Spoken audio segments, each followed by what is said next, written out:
last broadcast. If you're hearing this, my name is Marcus Vale. I'm broadcasting on what used to be 108.3 FM, somewhere in what's left of downtown, or what we used to call downtown. I'm not even sure what qualifies anymore. The buildings are still here, most of them, skeletons of glass and steel, catching what little sunlight manages to break through the smoke. But the heart's gone. You can feel it. The station's been quiet for days, and I've been quiet too. Not for lack of things to say, but because I think I forgot how, when the world goes silent, your voice starts to feel like an interruption, like a sound that doesn't belong anymore. But I need to speak now, before that silence finishes its work, before it takes what's left of me too. I used to be the guy who filled dead air, graveyard, shift, midnight playlists, truckers calling in from the interstate to request old Bon Jovi, people half asleep, asking if it was going to snow. I'd say, only if the weather feels romantic tonight. I used to be that guy. My voice was always floating through some stranger's dashboard speakers, a whisper in the sleeping cities here. I didn't matter, but I was always there. Nobody ever called in just to talk. Not really, not unless they were drunk or lonely. Sometimes both. You learn how to tell the difference in their breathing. It's weird, but it's true. 3 nights ago, the world ended, right in the middle of a Journey song. Don't stop believing. I still laugh when I say it, not because it's funny, but because it's obscene. There I was, sitting in my usual chair, feet up on the desk, drinking cold coffee and watching the audio levels pulse like they always did. And then, blink, lights stuttered, monitor screens flashed. The song looped. Strangers waiting, waiting, strangers, strangers. I thought it was the software crashing, automation glitch. We get those sometimes when the playlist server eats itself. I was already reaching for the reset switch when the phones died. No dial tone, just flat, and then the signal dropped. Everything just stopped. At first I figured it was a localized outage. Maybe the grid shorted, maybe a cyber attack. Something technical, something explainable. But the city didn't flicker back on. You ever hear silence so deep? It hums. It's not really sound. It's pressure, like the earth's holding its breath, like the air doesn't know what to do without noise to carry. That was what came next. I stayed in the booth for hours. Habit, mostly. Routine is a hell of a sedative. I kept talking into the mic, reading news headlines that weren't loading, announcing songs that weren't playing. I cracked jokes no one could hear. I think I laughed at my own punchlines, just to make it feel normal. Eventually, I tried calling my daughter, Maya, 11 years old, bright, sharp little thing, smarter than I ever was. Brown hair that she always insisted on wearing loose, even when it got in her cereal. Freckles, big questions. One time she asked me if people were still people, when no one else was around to see them. I didn't have an answer then either. I called her, but there was nothing. No ring, no voicemail. Just silence. I tried again, and again. Then I called my sister, Anna. She's been Maya's guardian since the divorce. That one rang twice, then nothing. So I left the booth. I don't know what I was expecting. Sirens maybe, people running, emergency broadcasts blaring from storefronts. But what I saw was stillness. Cars frozen mid-turn. One still had the turn signal blinking, clicking into nothing. Street lights dead. No hum, no traffic. Just cold air and a sky that looked bruised. I walked. The city was unfamiliar in its quiet. You don't realize how much of life is noise until it's gone. Not just machines or voices. It's the little things. Wind cutting through alleys. Dogs barking 2 blocks away. Even the pigeons were missing. 2 miles to Maya's last known address. I passed a pharmacy with shattered glass out front. Shelves ransacked. Saw 2 people inside. Looters, probably. One of them saw me and bolted. The other, he didn't move. He had a knife in one hand, half a box of bandages in the other. Just stared. I stared back. I kept walking. I don't know if he followed. I didn't look back. Maya's building was on Ashby Avenue. Older place. 6 stories, no elevator. The lobby was dark, but the door was unlocked. Someone had shoved a metal trash bin against it. I stepped over it and used my phone for the light. The battery was down to 20%. I turned the brightness down. Stupid, maybe. But it felt like it mattered. The hall smelled like stale food and cheap cleaning products. I called out. No answer. Some doors were open, some shut. I didn't knock. I just kept going. 5th floor, apartment 507. Her door was ajar. Inside was chaos, but purposeful.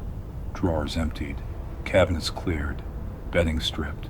The kind of mess you make when you're in a hurry, but still thinking, still planning. On the fridge, taped crooked and barely hanging on, was a torn scrap of notebook paper. Went east. Shelter. No date, no power, but I knew the handwriting. Anna. The A was enough. That note hit harder than anything I'd seen outside, because it meant they got out, or tried to, and because they didn't wait for me. I sat on Maya's bed, the mattress still warm, maybe from the sun, or maybe just memory. Her bookshelf was half empty. She took her favorites, the ones she read over and over again. Her dinosaur plush was gone. She didn't go without him. That made me feel better somehow. Then I came back here, to the only place that still felt like mine. The station was dark, but I had a key. Manual crank generator in the back closet. Old emergency system installed, back when hurricanes were our biggest worry. I turned it, again and again, until the on-AR light blinked once, then twice, then stayed on. I've been living in this booth for 3 days. Eating canned food meant for storm kits, peaches, tuna, expired granola bars. I sleep under the console with a wind-up flashlight clutched to my chest like a child's nightlight. But that's not why I stayed. The signal's not completely dead, not all of it. I've been scanning shortwave, turning dials slowly, like I'm brushing dust off an old map. I pick up pieces, voices, screams. One night I caught a prayer in Spanish. Another night, what sounded like a military code. All of it fractured, distorted, like the end of the world got caught in a blender. Then, last night, I heard her. Not in my head, not in a dream. On the radio, the shortwave band was full of garbage, fragments of code, snatches of panic, but this was clear. A female voice, automated, flat, but still, hers. Maya Vale, age 11, brown hair, freckles, seen near Jefferson Creek checkpoint. It looped every 90 seconds. Same message, like a public bulletin stuck in replay. I must have listened to it 100 times, waiting for it to change, for a clue, a location, a date, but that's all it said. Then it stopped. Gone. Like a ghost retreating into the static. But I heard it. I know her voice, even processed, even reduced to syllables and flat tones. I know it. I'd know it in a hurricane. I've known it since the first time she ever said Daddy, since she cried when I tried to comb her hair and yanked a knot too tight. Since the night she asked if Santa could still find us after the divorce. That voice, it's carved into me. It wasn't a hallucination. It wasn't hope playing tricks. It was real. And that's when it hit me. I have a purpose, a direction, a reason, not just survival, not just waiting in this booth for the end to feel official, but motion, a goal. That's what made me come back to the mic, not to broadcast music, not to fill the silence, but to leave something behind in case I don't make it, in case I'm wrong, in case no one ever hears this, and it just floats in the airwaves, circling the ruins like an echo. But if someone does hear this, I'm leaving the station at dawn, heading east. Jefferson Creek is 27 miles by foot. I don't have a car. I don't trust the ones I see. They're either wrecked or empty, and too quiet, like they're waiting to trap me in stillness. I've packed what I can carry: water, a knife, batteries, the crank radio, and a photo. It's from Maya's 10th birthday party. She's in a dinosaur hoodie, grinning with icing on her face. The cake was shaped like a stegosaurus. She made me eat the tail because she said it was the most powerful part. I told her she was the most powerful thing in my world. I didn't mean it as poetry. I meant it like gravity. She pulls everything toward her just by being. Sometimes I wonder what she remembers of me. The last few years, I wasn't much of a father. I missed things. I made excuses. I was tired. I was selfish. Radio became an escape. Late night shifts meant fewer confrontations, less time to explain why her mom and I couldn't make it work, why I wasn't around as much as I promised I would be. I thought I had more time, that I could fix things, that we had space for second chances. Then the world folded in on itself and made every little regret feel like a collapsed lung. Now, I've got 27 miles to carry all of that. Every missed bedtime story, every voicemail I never returned, every weekend I promised and postponed. It's heavy, but not heavier than hope. If you're listening to this, if you find this tape, this frequency, this little shard of a man whispering into the dark, know that I am trying. Know that I am walking east. Not because I think I'll succeed, but because I have to try. If she's out there, I'll find her, or I won't. But either way, I'll die moving towards something that matters. I don't know what's waiting at Jefferson Creek. Could be a shelter, could be a trap, could be nothing but more quiet. But Maya's name was there, and that's all I need. This station, it used to be a joke.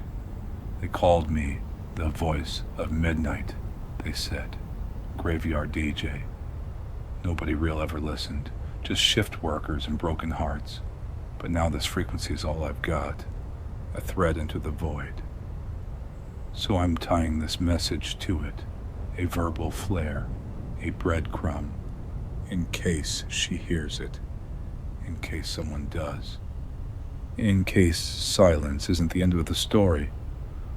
I woke up this morning to the sound of wind outside the booth, not the kind you get before a storm, but the kind that brushes glass like it's testing the strength of everything left standing. I cranked the generator again. The handle squeaks now. It didn't used to. Every time I turn it, I wonder if it's the last. The lights came on, dim, flickering, but they came on. I sat down at the console one last time, ran my fingers over the faded labels, on the faders. They're still warm from use, from habit, like they remember me, like they're asking me not to go. I found my old mug, still chipped at the rim, the one with the station logo and a coffee stain that never quite washed out. I held it for a while, even though there's nothing left to drink. Funny what you cling to when everything else is let go. On the shelf behind me, there's a box of old mixtapes, letters from listeners. One of them, some kid named Lewis from the suburbs, wrote me a handwritten letter when he turned 13. Said my voice made him feel less alone. Said I kept him company when the house got too quiet. At the time, I thought that was the saddest thing I'd ever read. Now I think it was the bravest. Because being alone, it's not the silence that kills you. It's the weight of your own voice, echoing back without answer. And that's what this place has become. My echo chamber, my sanctuary, my cell. But I can't stay. I've already packed the bag. Just the essentials. Travel light. Move fast. Food for 2 days. Water for 1. The knife's still sharp, but the handle's cracked. The batteries are old, but they hold enough charge to power the radio once, maybe twice. I wrapped the picture of Maya in a t-shirt to keep it from bending. I tucked it into the front pocket, where I can reach it, where I can see it if I forget why I'm walking. I've got a map, hand-drawn, scribbled from memory. Jefferson Creek is 27 miles. That's what I keep telling myself. 27 miles. Not 30, not 50, just 27. Like a long marathon. Like something survivable. The streets outside look like someone built them out of memory and then walked away. Signs hang half, loose. Traffic lights swing without purpose. I saw a bicycle melted into the side of a delivery van. Something burned there, long ago. Or maybe not long at all. I'll take the east road. Past the collapsed overpass.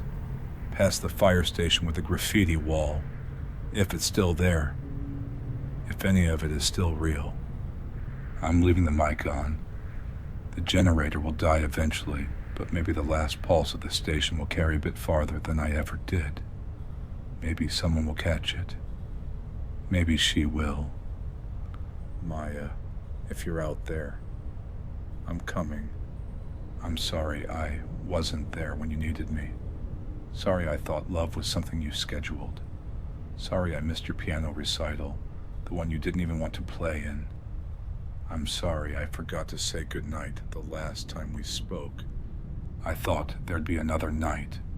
I thought there'd be more mornings. But if I find you, there will be. If I don't, you'll know I tried. This is Marcus Vale, former host of 108.3 FM, once upon a time DJ, father, human, signal in the dark, signing off, but not giving up, not yet.